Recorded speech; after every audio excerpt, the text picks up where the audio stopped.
Passou dos $100. É uma barreira psicológica mais significativa o preço do barril de petróleo hoje. Depois voltou. Voltou porque, da mesma maneira que o petróleo subiu a beça, graças a Donald Trump, ele voltou a cair no mercado depois que o presidente americano andou dizendo, primeiro numa entrevista para a CBS, depois ele corrigiu-se um pouco, mas ficou no ar a ideia desse breve alívio para os investidores, quando o Trump ele diz, olha, está próximo da gente conseguir o que queria. A frase dele é um pouquinho diferente. A guerra está quase completa. Dá para traduzir como está próximo do que eu queria. E isso, essa, digamos, possibilidade que a greve, perdoem, olha só que bobagem que eu estou falando, que a guerra possa ser enterrado, é que deu um respiro aos mercados. Confira.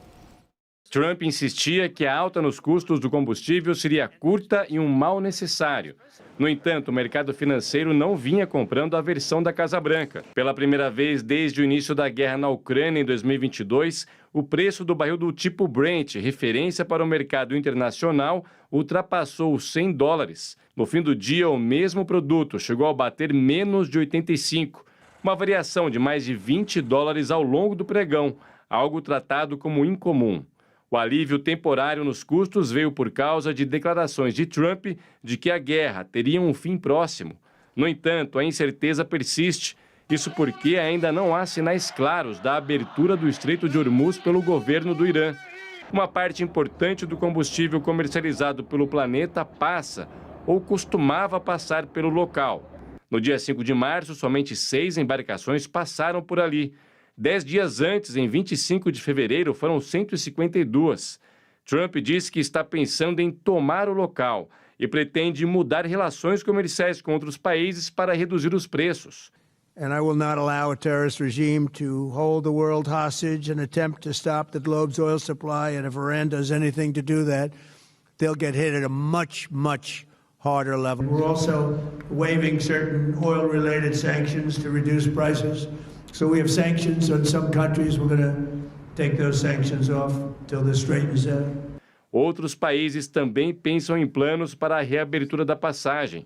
A França enviou seu maior porta-aviões, o Charles de Gaulle, para a região como forma de garantir a segurança de embarcações do país. Em um hangar militar, o presidente francês Emmanuel Macron diz que prepara, em conjunto com países aliados, um projeto para a reabertura do estreito. Et nous sommes en train de mettre en place, et nous l'avons évoqué à l'instant aussi, une mission purement défensive, purement d'accompagnement, qui permettra l'escorte de porte-conteneurs et de tankers pour réouvrir progressivement le détroit d'Ormuz, qui est essentiel au commerce international. O resultado do bloqueio já é sentido nas bombas de abastecimento de diversos países, inclusive os Estados Unidos. A média nacional para a gasolina atingiu o maior nível para ambos os mandatos de Trump. Isso é uma preocupação para o republicano, já que ele foi eleito com a promessa de reduzir e manter baixos os custos do combustível.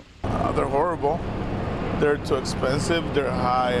Sometimes you have to choose between gas and other things that you really need. Consumidores europeus também sentiram o efeito e já começam a ver um aumento nas contas de gás, produto também afetado pelo conflito. No Brasil, refinarias privadas alertam que caso a Petrobras tente segurar o repasse da alta do petróleo, o resultado seria uma desorganização no mercado de combustíveis. Sem conseguir competir com os preços abaixo do mercado da estatal, importadores deixariam de trazer combustível para o país e as empresas privadas poderiam reduzir os volumes de produção, visando reduzir perdas. Davi, todos entendemos que a magnitude desse choque depende do tempo de duração da guerra. Que até aqui há indicações, porém não muita certeza, de que seria curto. Mesmo assim, e olha que é uma premissa para a gente começar a conversa, mesmo assim, pode-se avaliar a profundidade e a abrangência do choque até aqui? Olha, William, primeiro, você tem um paradoxo aí, né? Se você pegar pela ordem quem são os principais prejudicados pelo que está acontecendo no Estreito de Hormuz, o primeiro prejudicado é o Irã.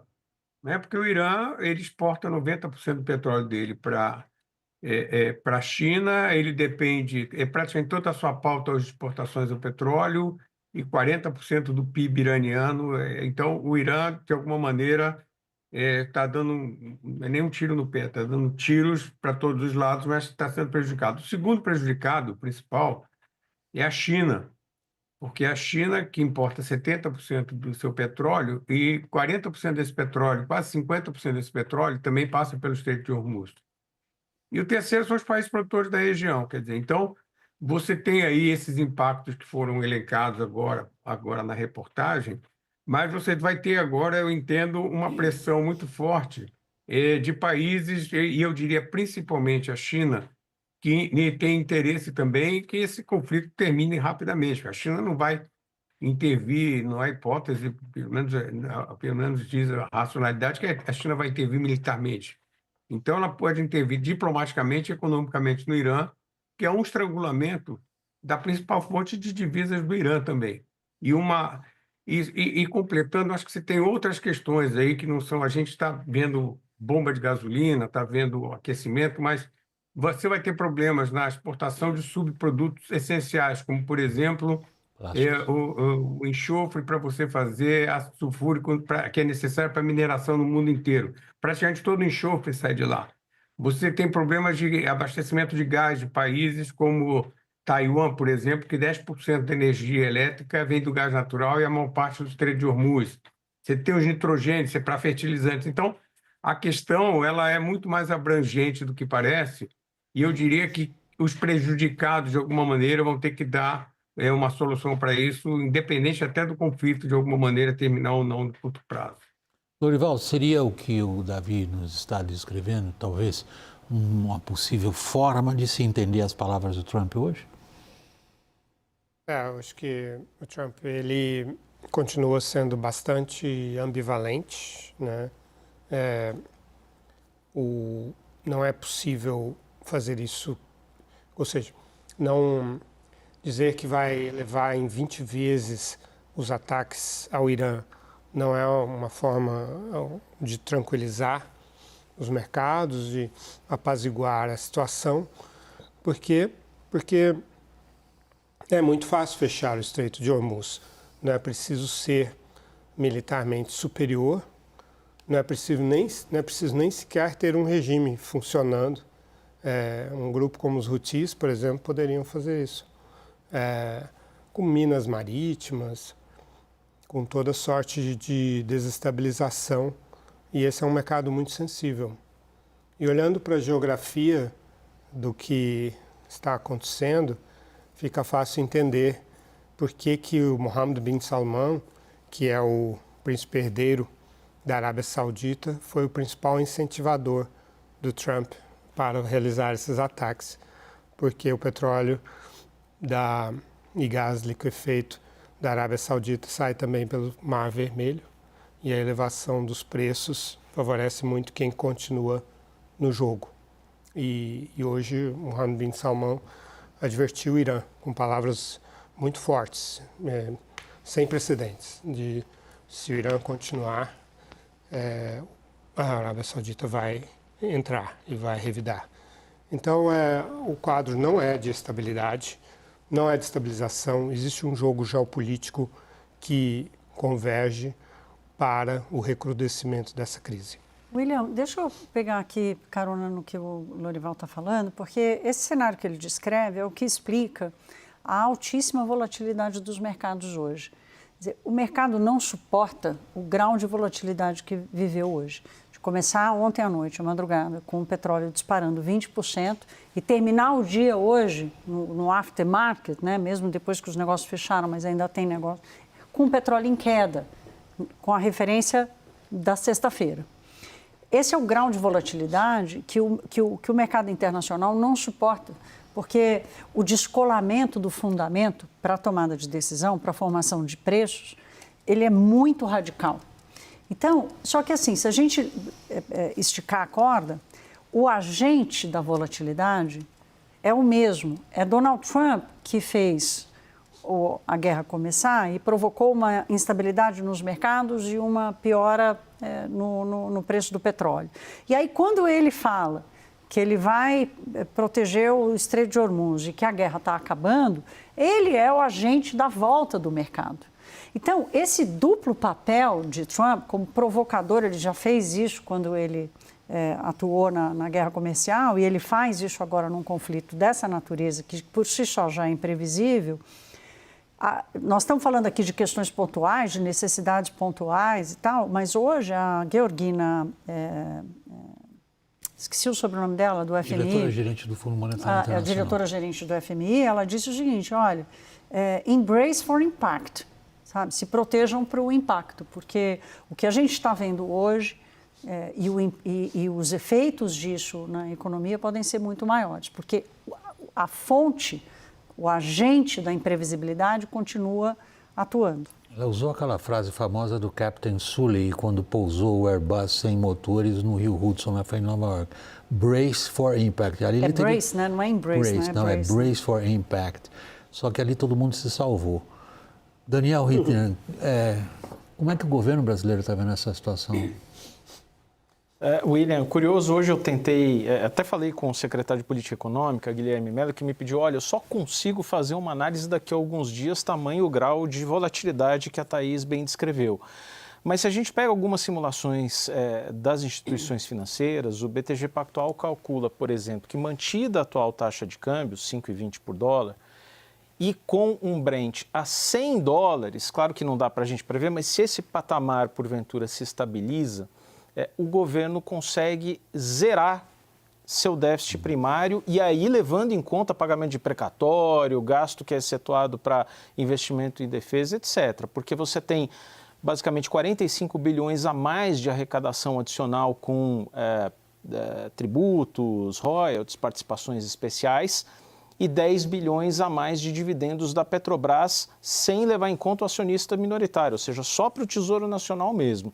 Esses 55 bilhões de reais são capazes de transformar um déficit primário de 0,5 ponto do PIB em zero. Agora, tem uma pressão de custos também. Isso significa mais inflação e até mais dificuldade para o Banco Central de baixar os juros. Então, existe um temor, paralelamente, por parte, por exemplo, das refinarias privadas e dos importadores de combustíveis, de que a Petrobras segure os preços, porque, afinal de contas, é ano eleitoral.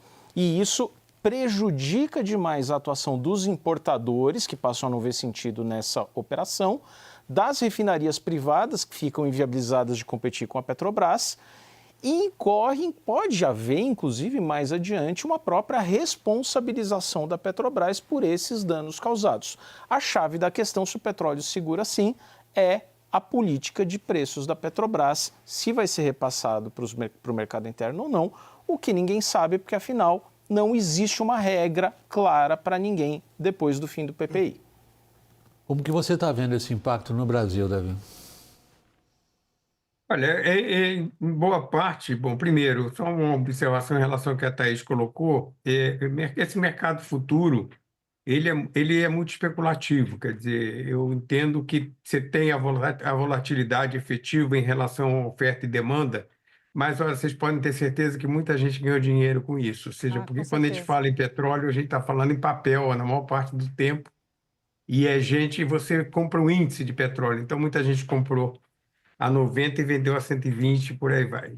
Bom, então é difícil precisar quanto é exatamente isso. Agora, em relação ao que o Daniel falou, ele tem toda a razão, porque o grande desafio do governo vai ser arbitrar exatamente isso, ou seja, ele vai apostar em fechar o déficit, que de alguma maneira pode acarretar até a redução de taxa de juros, que é bom para a sociedade, de uma maneira geral, mas, por outro lado, do outro lado, são vasos comunicantes, você tenha quase certeza de que você vai ter um aumento de inflação pelo peso dos combustíveis. Quer dizer, essa arbitragem do governo deve ser o que deve estar, de alguma maneira, mexendo muito com a cabeça do pessoal da Fazenda, mas principalmente em relação à Petrobras. Quer dizer, a gente teve no passado esse movimento de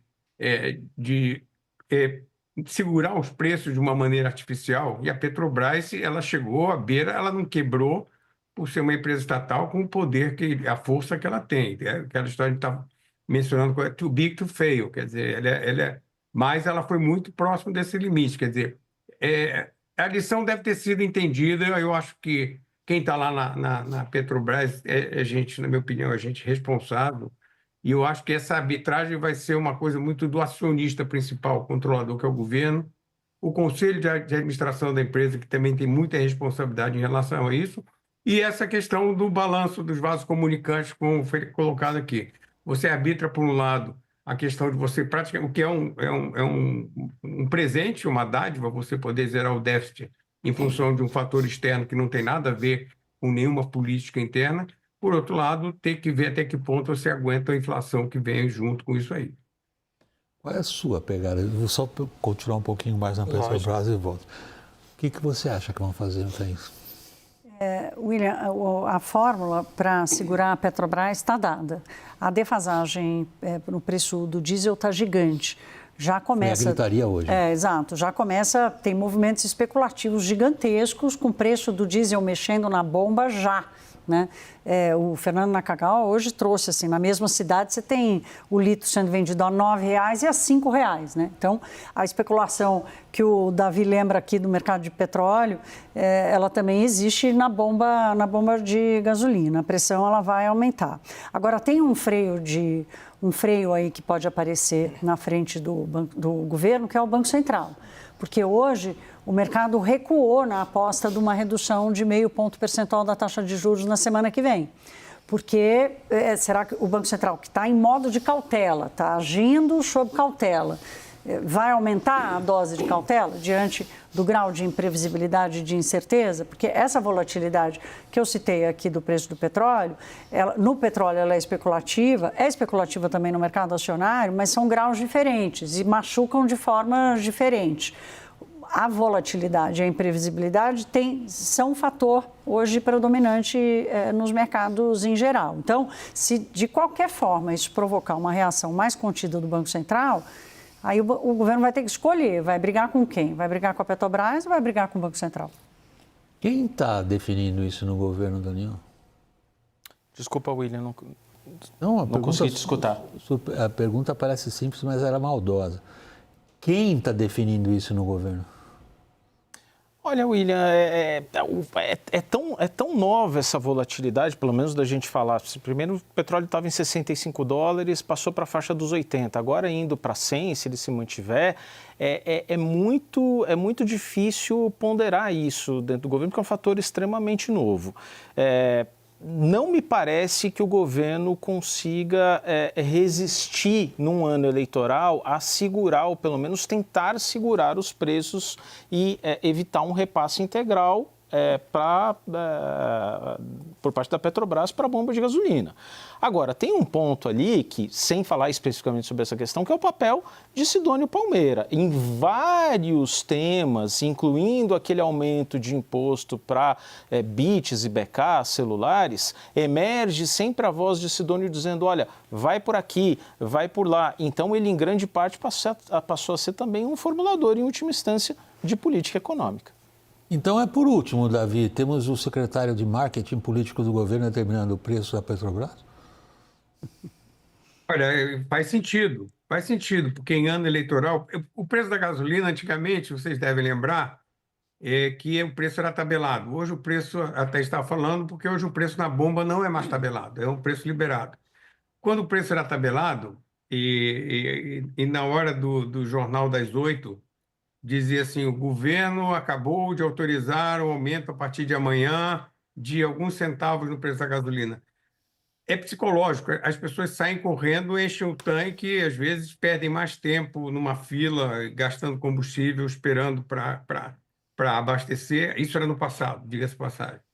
Então, isso está comprovado, você tem estudos que mostram que o fator psicológico em termos de tendências ou de percepção em relação ao consumo de combustível, isso é muito importante. Isso pega claramente em termos eleitorais, quer dizer, não tenha dúvida nenhuma que tem a ver com marketing sem eleitoral. E só uma questão interessante que eu acho que vale a pena colocar é que se, eventualmente, como falou o presidente dos Estados Unidos, houver uma interrupção da guerra, e se, eventualmente, o mercado voltar ao normal, e até com a entrada do Irã com mais força no mercado, a gente pode esperar uma montanha, ou seja, um mergulho do preço do petróleo quase imediatamente, com muito mais força do que ele subiu recentemente. Eu diria até abaixo do que ele estava antes, quer dizer, se houver uma estabilização. E aí também não é ruim para as contas públicas, mas vai ser bom também nessa questão dos aumentos na bomba de gasolina.